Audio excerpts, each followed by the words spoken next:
Hi, this is Mike Coleman from the SoundWorks Collection video series, and today I'm incredibly excited to reconnect with supervising sound editor and sound designer Mark Mangini, who a few years ago we connected when he first released the Odyssey sound effects collection through Pro Sound Effects, which to me was an incredibly exciting opportunity for the sound community because this was the first time that both Mark Mangini and Richard Anderson had released their sound effects to the public. And now it's a few years later, and since then they've released a few other collections underneath the Odyssey Collection, including vehicles, Foley, ambiences, and humans. And now we're talking about this Creatures collection, which to me is maybe if you were stuck on a desert island with only a few collections, Creatures to me would be the one sound effects library that I would essentially want to have. And so I'm really excited to talk with Mark on SoundWorks Collection. So Mark, thank you so much for being here. Thanks, Michael. It's such a pleasure to be here, and I love the enthusiasm you bring to this. I know we geek out. This is sound effects libraries. You know, this isn't COVID shots, but we get to have our moment in the sun and talk about stuff that we love. So thank you so much for doing this. I can't wait to dig in a little bit and talk about how we record and how we design, and whatever you want to get into, I'm into. Yeah. So just from top level, this library is 6,800 plus files. It's over 36,000 sounds. And for those who want to nitpick, it's averaging 5 seconds per file. So if that means anything to anybody, there's another statistic. And there's a wide variety of over 100 different animals and creatures: mammals, birds, reptiles, amphibians, fish, and invertebrates. I feel like this is like Noah's Ark of the sound effects world. So, well, we might only have one of some things. I can't promise two of everything, Michael. So let's take a step back. So both you and Richard Anderson, a longtime collaborator and friend of yours, this is an accumulation of just some of these specific titles from your library. When you first were thinking about releasing the Creatures library, how did you start to think about breaking down the different sections of the library? What categories made most sense? Well, I think the overarching philosophy was let's publish as many animals. We wanted to have as comprehensive a collection as possible. Over the course of 25 years, Richard and I have recorded and captured, a zoo's worth of critters, from small, from insects to elephants. And our goal was simply, let's give it all in this collection, because especially when you're designing creatures, which, that's the name of the library, but it's really a multi-purpose, it's kind of a Swiss Army knife. It's all the animals and birds and lizards and whatnot, invertebrates that we've ever recorded, and fish and whales. But those are also the elements that we subsequently would use as fodder for the design of creature voices, in genre movies. And part of our style was always starting with organic ingredients rather than synthetic ingredients to do the design, the design work when we were making creatures. So we thought, let's give everybody, every possible tool in the toolkit to, you need a creature sound. I mean, you need an animal sound. It's in this library. If you want to turn one of those sounds into something we've never seen or heard before, you got tons of fodder to work with and manipulate. Yeah, I mean, historically, animal vocals have been just kind of the foundation of sound design when coming up with, for so many aspects. I mean, creature sound effects go into so many things that you wouldn't think that necessarily make sense. We hear lion roars and growls and hiss or snake hisses in ways and uses that typically don't think like it's the most literal sense. Well, thinking back to when you first started recording some of these sounds that are in this library, what was your thoughts just about the idea of recording animals? Is this something that you had any experience in? Like, how did you, when you first started recording animals, what do you remember from those early years?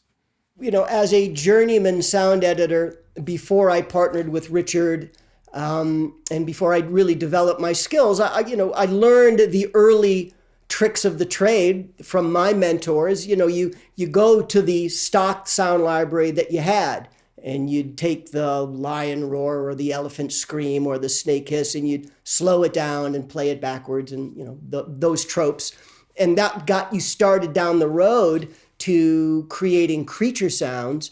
But you were always left a little bit wanting because the library sound was, maybe not so modern, or maybe it was recorded on a, distant, and you didn't have like right in the mouth of the creature, and you just wanted for more. And for Richard and I, both coming from, sound houses where we cut our teeth in sound editing, we had this hunger to just start doing it differently. There's that old saw in sound, that what we do is a lot like what a great chef does.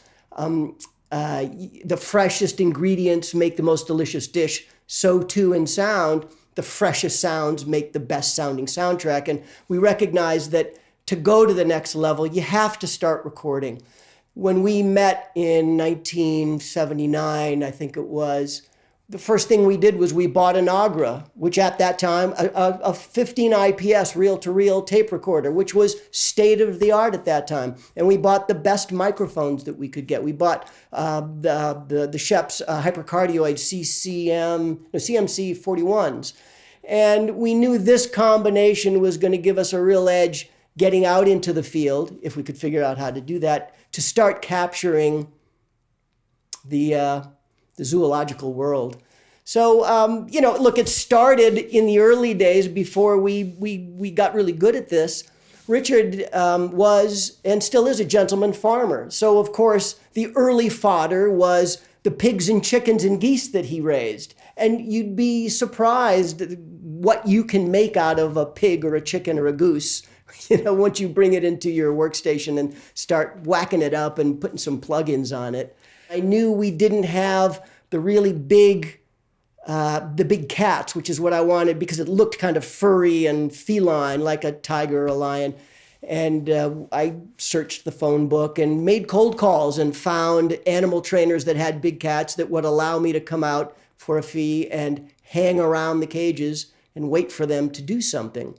Because of course, and I guess it needs to be said, no animals were harmed in the making of any of these sound effects. Animal trainers are loath to, and rightfully so, antagonize an animal because it's not good training for the animals when they actually have to work with humans in the future on camera. So often it's an exercise in patience, waiting around by cages for the animal to get hungry and do something. And sometimes, though that patience is rewarded with some pretty great stuff. Was there a movie that you saw or another use case that really inspired you into a way of thinking about creature vocals and how to record them or how to use them that you weren't aware of before? Yeah, well, in 100 ways, Star Wars flipped my lid because of its sonic ingenuity. And as I begged around the community to find out how did Ben Burt do all that stuff, we learned that the Wookiee was made from these recordings he made of a baby bear, and you can see those videos of him actually recording that bear. But it took sort of the genius of Ben to recognize that what he heard in the field that day, with some very clever, detailed editing of taking little phrases and putting them on mouth open and closes, he could create a creature that who would ever have thought that's a bear? It sounds like a Wookiee. It's not a baby bear. So that tipped me off that's a universe I needed to explore further. I needed to go and record my version of the baby bears and start seeing what happened when I brought them back into the studio and applied technology to them and fitted them to the images that I had. Yeah, some of the pictures that you share, which is pretty amazing to see from, over the years of you recording these different animals. I think a lot of people would say, yeah, let's use our domestic animals. Let's go to a zoo, which honestly has crowds and it can be really noisy and you can't control it. So what were some of the places around the world that you found were kind of like the least expected or kind of presented themselves as great opportunities to be very patient or just have the time and be able to get the perspectives for the sounds that you wanted? Well, we spent a good deal of time locally with the animal. I'm going to use the wrong term. I want to say farms because they're not farms. These are the equivalent of casting agencies for critters. You know, if you need a tiger or a lion or a leopard in a movie, there are commercial concerns out in the desert that are raising them and taking care of them beautifully. And, you know, for a fee, you can go out and hang around and hope to capture the sounds that you're looking for. And often you do. I mean, especially around feeding time, there's a good opportunity to capture some things. There's some territorial things you can do with males and females or mothers and young that doesn't antagonize them, but does cause them to, make the sounds that you're looking for. And you know, it's an interesting footnote that in the wild, you know, in movies, we see these majestic beasts making these incredible noises, but in the wild, the only time that an elephant trumpets or a lion roars is when they're threatened or you are threatening their young. It's pretty quiet out there in the jungle and out there in the field when we need to sometimes capture these things. My favorite story is for a movie that I needed Gentoo penguins, and specifically Gentoo penguins. We ended up there is one individual in the world that has, is it a gaggle? Is it a pod? I don't know, a brace. I don't know what you call a collection of penguins. And he was not in LA, but he was going to be in New York for a very brief period of time. So we made arrangements to record these penguins in New York. And penguins, even more so than any other animal, just don't make any sounds at all. And as fate would have it, we recorded for a total of 24 hours, 3 8-hour sessions, literally standing and waiting for something to happen, because penguins don't make any sound and you can't train them. The only thing you can train a penguin to do is to go from where the fish aren't to where the fish are. And maybe you can tease them with a little sardine and you might get something out of them. And out of that 24 hours of nonstop sound rolling, we captured about 5.5 minutes of continuous utterances of and they make these really cute and silly sounds. And to accommodate that, by the way, we had to build a refrigerated ADR stage. Penguins have to be kept at 38 degrees Fahrenheit or below. No ADR room would allow penguins in their stage, but would they be able to get the air conditioning down that low? So we rented the trailer of a tractor trailer truck and put in a refrigeration unit and put in sound dampening materials and built an ISO booth, in fact, where we could corral one penguin at a time into the ADR booth, if you will. And then we waited for 24 hours and got some great recordings. That's amazing. You mentioned obviously the Nagra early on. Did you guys find that you essentially would go back to the same gear setup or package whenever you record animals? Like, what are the things that when you are going out to record creatures, you'd always want to have with you? Because, you know, there's different considerations, like underwater, you want a hydrophone, right, or, of course, you know, like there's different things that I think you'd have in your bag. What were some of those other aspects that you'd pack? Well, you never knew how close you were going to get, so it was pretty vital to have a really great shotgun microphone in case you didn't have the reach or the proximity that you needed. And on top of that, the longest boom pole that, you know, our scrawny little arms can actually hold up, and you want to telescope that thing out 30 feet, and they will allow you to get that into the cage and get that mic as close as they think is safe. So a lightweight, like carbon fiber boom pole, really good shotgun microphone. And I might add an expendable foam or woolly, because a lot of these animals, when they're actually doing their thing, there's spit and bile and vomit and all sorts of untoward things coming out of the orifice that is going to sully your microphone. And we lost many a microphone and many a woolly and many a rye coat. I would add that we did a great deal of recordings with camels, because camels are an incredibly bizarre sounding and vocal animal.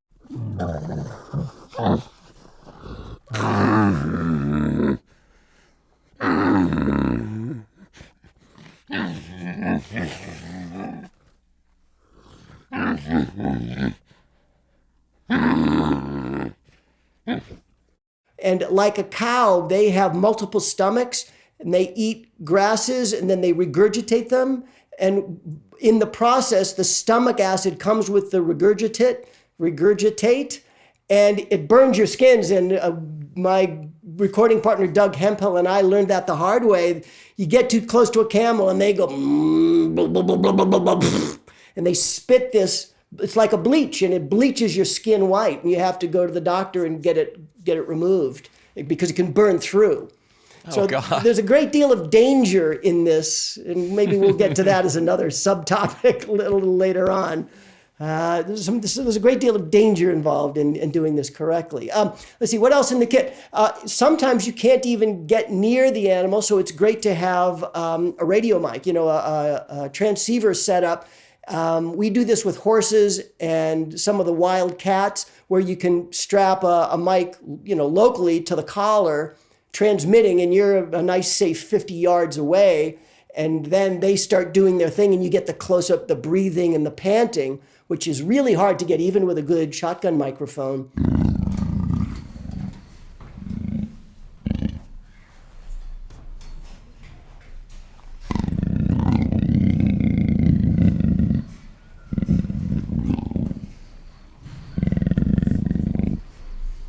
So that radio mic, a little lav transmitter receiver on the recorder side is a pretty valuable tool. And omnidirectional microphones probably not so useful. Hypercardioids and shotguns are really your best friend in those situations. And there's another technique that we used. Even though we had a stereo Nagra or later a stereo DAT or later a multi-channel digital recorder, we would always record animals in what we called multi-mono. It often makes sense to go out with at least two microphones and put one padded down 20 dB from the other, because while you're reaching to get that really great purr or growl, the minute the roar comes, you're way overgained for something that's going to blow your mics out. So you want to set two channels, maybe put out two mics on that boom pole and set them 20 dB apart, so that when the big sound comes, you're set for that as well and you don't lose it. And that, you learn that by making mistakes. You come back from the field and you put your tape up or your DAT or your digital recording, and I lost that one. I was reaching for those subtle things and he blew me out. Yeah, that's a great point, because the dynamics of animals are not just singular levels, and they tend to go, there used to be a threshold of where it would traditionally get really loud. And that's why I think the Nagra was always the go-to, because it was really hard to distort a Nagra. And I think that's obviously the case now with technology today. Yeah. You have a much higher ceiling before things start to distort and just you can't really, salvage those sounds. I want to ask you about some of the other standout animals that's on the library. Some were the insects and also horses, which I feel like are both motion-driven animals and require like creative ways to record them or recreate the sensation of these. So what's the insight to insects and horses? Well, let's see. Insects, there's a couple of things you can do. You can actually buy these gauze insect traps. It's a transparent gauze, much like you would see, in fact, in a jungle movie, the netting that you put, Sure. In African Queen, you want to go to bed at night and not have the tsetse flies give you malaria, so you drop the netting. You can buy these gauze cages with ribs in them, and you can place insects inside of these, and you don't get any, you can't put them in a glass enclosure. You can't put them in a plastic enclosure. You'll get the acoustic resonances from those enclosures. So you need something that breathes like this gauze. So you can place them inside of this, and you can get a fair amount of movement, with a fly or a mosquito, as he's trying to find the boundaries of this gauze. That's one way. Another way, this may sound cruel, but I have no love for insects, is you can put them in the refrigerator, and as they cool down, they lose their activity levels. Their body goes into a hibernative state. So what you can do is, especially with the bigger bugs, you put them in the fridge. You haven't hurt them because you're going to bring them out of the fridge. And while they're asleep, you super glue a fishing line tether to their abdomen. And then at the other end of the tether, you put a thumbtack down. And then when they wake up and they try to fly, but they're stuck to this tether, and that you can just track them. Just you're following this bee or you're following this wasp because it can't get away because it's tethered, and it's another way to get insects. Yeah, something about the horses that I was really curious to hear the recordings, because I just thought about back to my work working on the recordings that Alan Splett did with Ann Kroeber for Black Stallion, which was 1979, and it won the Academy Award that year for special achievement for sound editing. Yeah. And I felt like that before horses were like, I don't know, I'm making an assumption, but I felt like maybe like the coconuts, the Monty Python version of like the clickety clackety. Right. And I think what, Alan and Ann None of the sounds in this library are coconuts. Let's just say that from the outset. Fair enough. But the reason why I bring it up is, like I said, to get a horse, it's not like did you ride a horse and record the hooves? What was your approach to your horse vocals and feet and Same as all the other big animals. I never rode a horse. I'm not proficient enough, and I never deigned to learn. But we would always hire riders to do that work for us. And then the tricky bit is finding a pasture or a ravine or an area, because horses, their interaction with the surface is critical. Sometimes you're looking for horses on dirt, sometimes it's on gravel, sometimes it's on rock, sometimes they're crossing through riverbeds, sometimes it's on grass, sometimes it's on asphalt. So you have to go through all the iterations of the interaction with the surface that the horse is on to get like a really complete set. So there's a great deal of work that goes into casting your locations. Do they have the surfaces? And is it quiet enough? You're not near an airport, because, of course, air traffic is the bane of any field recordist's existence. And it's always, that jet overhead is just stepping on the nice distant away as the horse travels off, a mile down the road or down the path. So, but the techniques are still the same, that we would still always use hypercardioids or shotgun mics, usually in mono. Those kinds of sounds in terms of the footfalls, there's not a wide dynamic range for that. You can track mono and pan, not pan, and then you might go into the barn and do a vocal series. You also want to go outside so you don't get the acoustic reflections from the interior of a barn. And you just work the horse until the horse had to have hay, I guess. Until they were done vocalizing, Until they were done.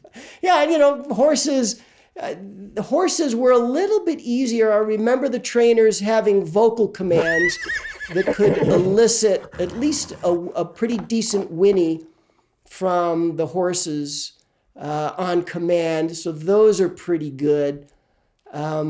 We have some pretty great sounds of a horse giving birth, I believe. That was a one-off that I didn't capture.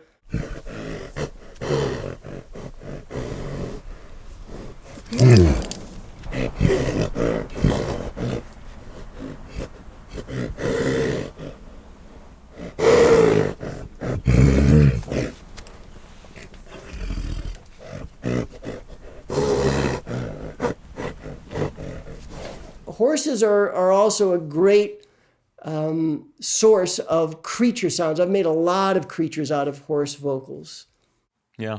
Well, I'm looking at just the list. There's so many animals that are so interesting, and I imagine sometimes you don't know if their vocalization is going to be, if it's as distinctive or if it matters. Like if it's the vaguer sound is the more interesting one, because then it can be used for many different cases. Right. So what were some of the animals that maybe weren't the most sought after, or you didn't think that they were going to be good vocals, that ended up being maybe some foundational sounds in your library and you kept going back to over the years? Now I have to go through all the creatures. I've done so many creature voices in films. Yeah. Most people don't or are not familiar with the sounds that cetaceans make, which is to say the family that encompasses whales. They make a very weird and bizarre set of sounds, but I'm talking about it's all the other things that whales do that you've never heard before, that are, because out of the box, it's a sound that I don't really have to do much to have you wonder, well, wow, where did that come from? What was that? I don't want to meet that thing in a dark alley. I was asked, when do you use animal vocals and sounds in vehicles? What are the types of sounds that make their way into vehicles? Well, mostly the big cats, because the cats have that kind of undulating, that sort of purring mechanism that flutters like an idling engine, like a big throaty V8 goes, and that's what a tiger and a lion and a puma.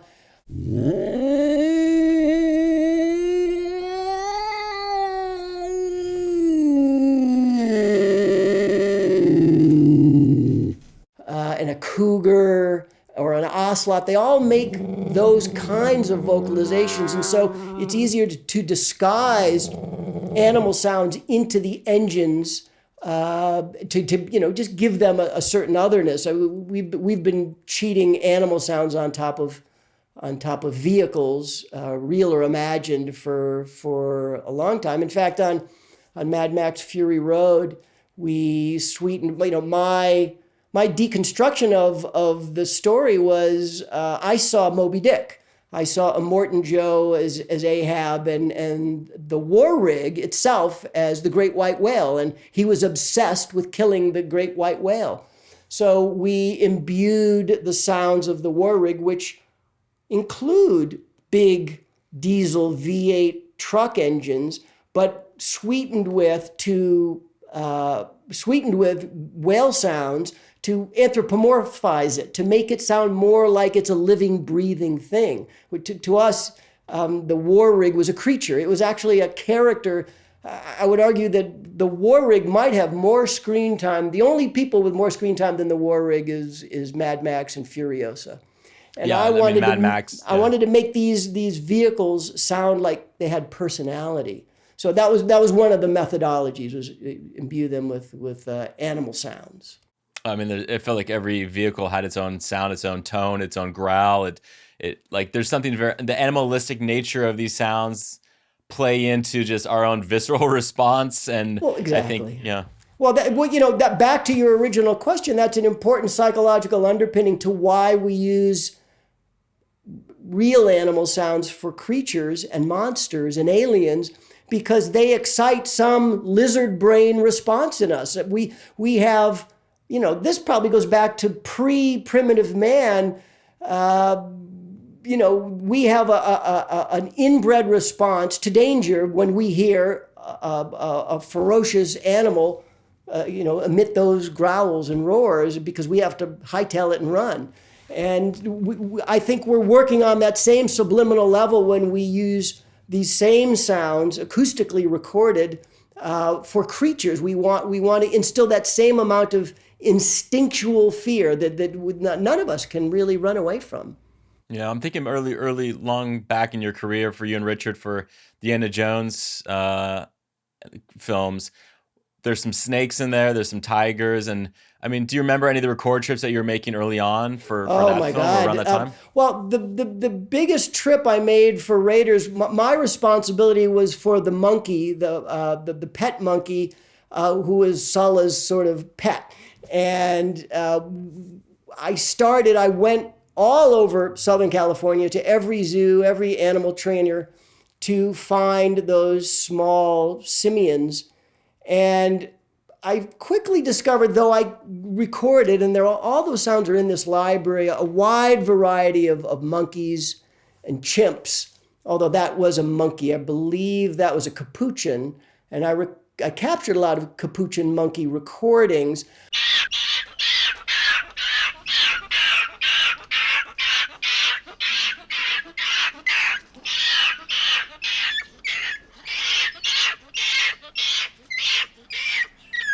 this was a movie that was bigger than life, and they just didn't capture just the kind of personality that we wanted. So we ended up actually sweetening with real monkey sounds, a very small amount from the library. Most of that monkey was Frank Welker, the famous voiceover artist, because he does this amazing monkey impression. Yeah. But I did capture a great deal of monkeys. I remember one in particular. I was out at the wildlife way station, and they allowed me to get right up to the cage, which they said was against protocol. But they liked me, and they saw me with a microphone, and I got right up in his grill, and he hadn't eaten yet, and he reached out and he clawed me and he gashed my nose. And that sent me to the hospital because though, they're so close to us in our blood type, that was a deadly gash. And I had to get a tetanus shot and some other shot and stitches. And it's just because his arm came shooting out of the cage and like grabbed my face and wanted to pull me back in. But I got these amazing, these kind of screechy monkey screams that I've used a million times. Oh my God. I imagine every record trip has those unexpected moments that you just can never plan for. And I think that's a big part of the process is most of the sounds that you end up using the most are the ones that are least expected. I remember Doug Hemphill and I went to the LA Zoo of all things. Usually zoos are not very keen on participating in these kinds of outings, but we found a very sympathetic trainer. And we recorded Gita, a gigantic Asian elephant who's since passed away. And he led us in the pen, and Gita charged.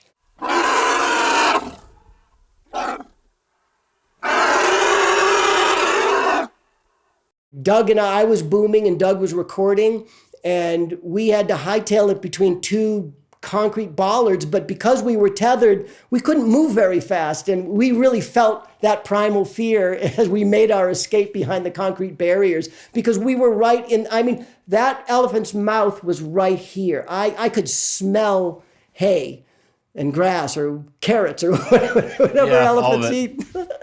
But we were getting gold. I've used those elephant recordings so many times. They're just so. I got the mic right in the maw. Just beautiful. Yeah, I see a lot of other creatures from otters, sea lions, some kelp movement, dolphins. Dolphins feel like there's different aspects. There's clicking, there's like the crying, and there's like different emotions that they're emitting. What did you find that dolphins gave you in your library that other animals wouldn't? They emit these hypersonic sounds. The cool thing about the dolphins is there's stuff in the frequencies that we can't hear that started to get really interesting when you drop them down into hearing range. So all that hypersonic stuff was really interesting.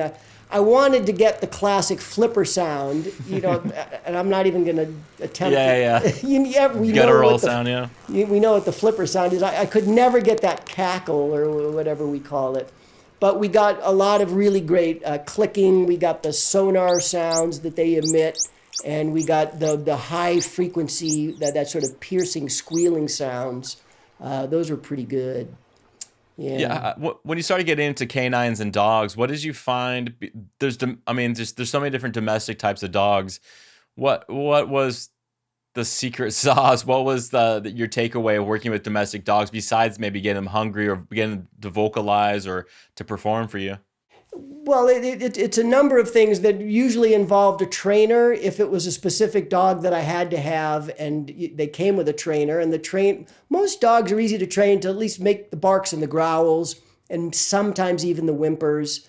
So the trainers were a big part of that. But some of the best sounds in the entire library are two pit bulls that we rented from the they don't call them pit bulls. They're called Staffordshire Bull Terriers, are the breed name. They're a very dignified and purebred dog that they're shown in shows, but they're known as pit bulls here because they have this reputation for being aggressive.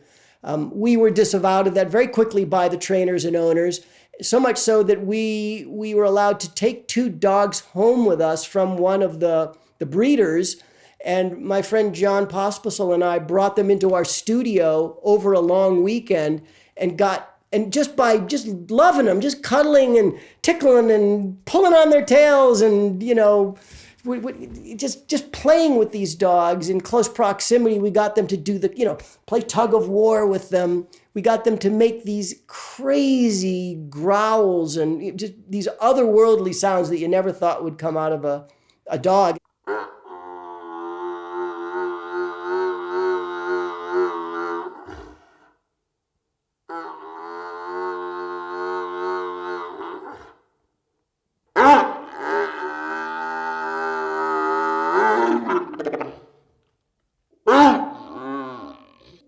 Those are some of my favorite dog sounds in the library. If you look up either Pit Bull or Staffordshire Bull Terrier, you'll find some great fodder for some growly creatures. That's awesome. Did you ever find that technology over the years allowed you to do things with creature vocals that otherwise you were maybe limited in the past? Did new technologies, new types of microphones, new types of plugins, like what did you find over the years? Well, the biggest benefit that we got was the high sample rates. That's the godsend for all of us. In the early days, you were at 48K and that meant your Nyquist frequency is 24K. That means if you slow, our favorite technique is to slow something down or pitch it down. And that means that as you start knocking down those high frequencies, every time you take it down in speed or pitch, you're knocking down the upper realm of the upper harmonics. And those upper harmonics are the things that make something sound real and present and like they breathe and they're alive. In fact, the further, you go 4 octaves and it starts to sound muddy and murky and it's losing clarity. So as technology progressed, we were given the ability to do better creature voice design because we would go out in the field and always capture at 192 kilohertz, 24-bit or 32-bit floating point, and that allowed us to bring those sounds back into the studio using plugins that were 192 compliant, so that when you started to do the manipulations, you heard far, far less of the artifacts that you used to hear. You didn't lose all that air band up top because the microphones were capturing up to 90 kilohertz.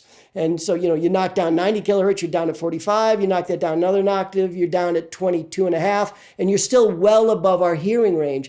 So you're keeping all those characteristics that tell the ear, this is something that I could actually hear if it made a sound in front of me, because these are all the harmonics are part of what gives something credibility or verisimilitude. In the old days, you knocked those sounds down and you just started to get murky and muddy. So the technology has made the job a lot more believable, I suppose, or at least the results of the design work a lot more believable, because you're capturing so much more of the full audio spectrum. That's great. If we were to go back maybe before pro sound effects was on our radar and before there were sound effects libraries and people just had their personal libraries and there was, there's different terminology and different processes that people would typically go through to catalog these sound effects. When I look at your library over the course of, for you and Richard, I mean, we're looking, like we said here, 36,000 sounds just that are creature sounds. How did you continue to organize your sounds? Like, what were some of the saving graces? Like, what were your takeaways about how you organized and the descriptors? Like, because there's certain words that otherwise you can't necessarily associate with human sounds because they're so uniquely animal sounds. So like, what are some of the things that when you started to organize your library kind of presented themselves that you're like, oh, animals and creatures, you could dedicate your whole life to just doing that? Yeah. Well, we were fans from the very beginning. We were some of the first to buy the first Apple computers and put an unknown database on it and build a relational data file. We were always huge fans of cataloging our sounds. Animals make such a broad array of sounds, and there's no vernacular for it. What is a squawk to me is a squug to you, and what's a roar to me is a growl to you. We've tried to keep a certain amount of uniformity to those descriptions so that you can find the sounds. I mean, you can always find them by searching, the name of the animal or the species or the actual subspecies in a library search. I know one of the things that ProSoundFX has done brilliantly is codified this library to be part of the UCS, the Universal Cataloging System. I think Tim Nielsen has developed this universally or globally accepted nomenclature system and cataloging system for sound, so that in Germany, what's the word for a roar? It's not a roar, but we need to be able to interchange with each other. So this has all been kind of formalized in this UCS system, and all of, I believe, ProSoundFX libraries are now adhering to that cataloging system, which is tremendous. So it makes it a lot. So if you're looking for, a pit bull vibrogrowl, if you type that into the browser, you're probably going to see everything that you could see for that particular kind of sound, because they've codified them all. So your searches will be a lot more complete that way. In the early days, we did that all by hand. I'd bring in, a walrus series from the zoo, and I don't know what you call. I'd say walrus blubbers and walrus honks, but maybe you'd call that something else, and that sometimes it was just a little arbitrary. Maybe sometimes that works for you, sometimes it works against you. Yeah, when you're organizing it from taking the recordings, editing them, mastering them, getting them into a shape where you can start to work with them, well, what are some of your tips or takeaways about when editing and mastering animal sound effects? I feel like a lot of times the tail, like you said, like you might be blending two different channels. Like when you are mastering some of these creature sound effects, what are some of the considerations that you take in terms of like, are you putting in EQing? Are you, how far do you go with post-processing for these sounds?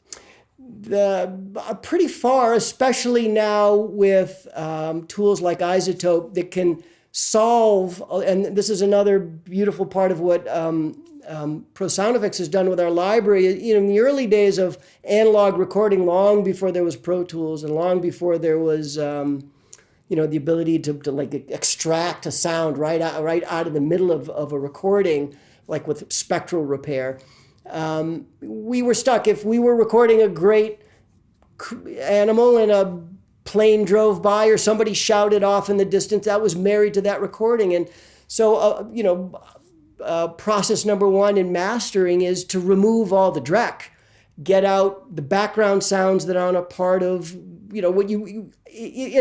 our goal, the ideal situation is to have our sound like we brought that creature or that animal into an ADR studio and recorded it in a nice, clean, environment with no background sound. But animals don't live that way. So you're always struggling to reduce atmospheric sounds and incidental sounds that would sully them. So the mastering process is one of sucking out background when it makes sense without having a deleterious effect on the vocals. Removing incidental sounds. Animals are usually in cages and pens, and that means outdoors. That means near birds. So there's always bird tweets of some kind sullying the recording. If you have a great lion roar and it's got some tweets on it, when you process that into your id monster for your film, you don't want to hear birds on it. So you got to spend some time in mastering, plucking all those sounds out so that the recordings themselves are as pure as they possibly can be. Then you want to make sure you get the heads and tails nice and clean. You don't want a bunch of air at the end. And one of my preferred techniques is to create kits, even though the animal may not perform in a predictable way. It's nice, if over the course of 3 hours you got 5 roars out of a big cat, I would take those 5 roars and I'd assemble them up front in my timeline, and that would be the master of all the roars, even though they weren't performed that way in real time. And then I'd assemble the growls together in a recording, but not so granularly that when you thread it up in your workstation, if you need 5 minutes of growl, but each cue is only 10 seconds long. You got to keep going to the library and pulling something out of your region list. I like to have kind of a longer performance of the basic attitudes of these animals in one file or one recording. What else do we do? Yeah, that's great. One of the things I wanted to point out, which you mentioned, which is a category that you guys just called under creatures and beast. And beast to me seems like just an incredible treasure trove of ideas, over 3,000 sounds. And these are kind of like the end results of your own kind of creative designs. Is that right? Or what do you clarify, or how do you clarify what beasts are? We don't have a place to look that guides us on this. We would use alternately. I know the guys in the library have codified this to be a lot more consistent, but if I had a creature in my movie, that might be called a beast in Richard's movie. They still might be just something that doesn't exist in reality that is threatening to our protagonists. So it might be a beast, it might be a creature, it could be a monster, but definitely an alien in our nomenclature always meant sort of something from outer space. It was something that arrived in a spaceship from the future and would have a certain kind of mien to it. Creature might also be an alien creature. Beast, probably something much more like, a Yeti or a Bigfoot. Beast to us was always something big and hairy that was like an anthropomorph, some giant 6-8 foot tall hairy thing with a big deep voice that roars. That was usually a beast. I'm seeing like dinosaur mentioned here, evil creature. Yeah. Yeah, it's stuff that obviously doesn't exist in the real world, but in Hollywood, all these things are like every other film has one of these guys. So it's really cool to see some of those specific character archetypes kind of called out, because I'm sure over the course of your guys' careers, it was like every other film that probably, wasn't a talking head film had some version, like you're saying, some evil creature that was, the protagonist, attacking the protagonist. So it's cool to see all this stuff. Well, anything in the library that's tagged as a creature or monster started life as one of the animals we recorded sometime before it, or sometime very close to it. Sometimes you just get inspired and you think, I'm going to use a warthog for this. And you go out, you find a warthog, and then you bring it back into the studio and you process it right then and there. Yeah. Well, what's your your tip to folks who either have already invested or haven't invested in creature sound effects libraries?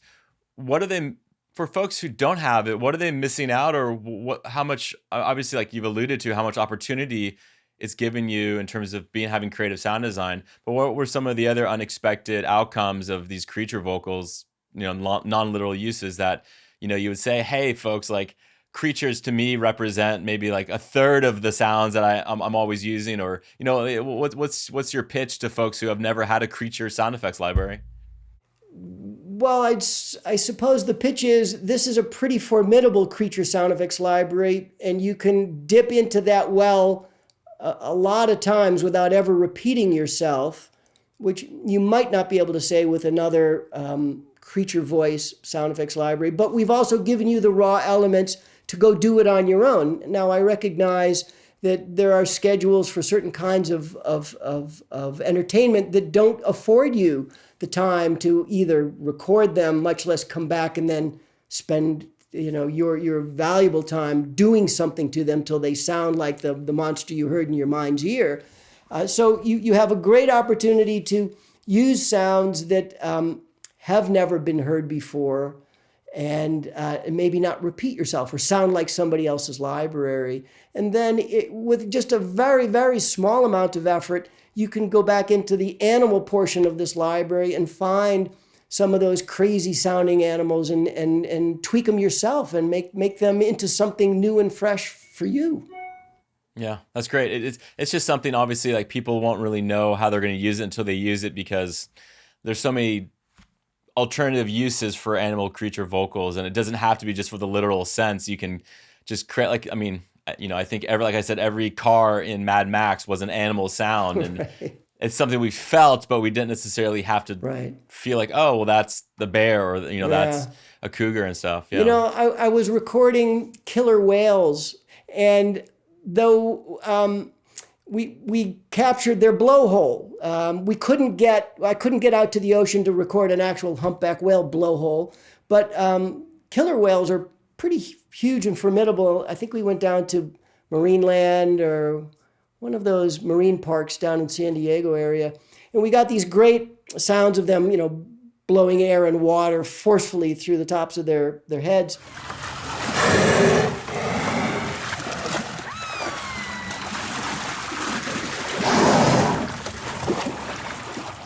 And we used those sounds for the war rig whenever it was skewered by a harpoon. Again, following in this Moby Dick narrative idea, if the war rig were Moby Dick, every time it spewed out milk, whenever a harpoon would hit it, it spewed out milk. We use those. We use those blowhole sounds that I had recorded from killer whales. So you get, you're always getting things you didn't need when you go out to record, but you record everything, and someday they'll be pressed into service. Well, I'm excited. I just felt like whenever the Odyssey Collection, the first complete edition came out, it replaced another complete sound effects library that I had from college, which I just thought was like, I've heard these sounds 1,000 times. Yeah. I don't need to use the same sounds again that everyone else has had in their library. So, I'm excited to obviously have the opportunity to dig in more and use this, because it's just sounds that we're going to keep coming back to. And I think we benefit from all the hard work that you and Richard did over the course of your career and continue to do that. I think it's such a gift for both of you guys to offer this to the sound effects community, because, unfortunately, some of these sound effects libraries never get to see the light of day after people, basically retire or pass on or whatever it may be. And it's, Well, that was, thank you for saying that, because in the early days, we were very protective, rightfully, of our sound library, and we did not give it away.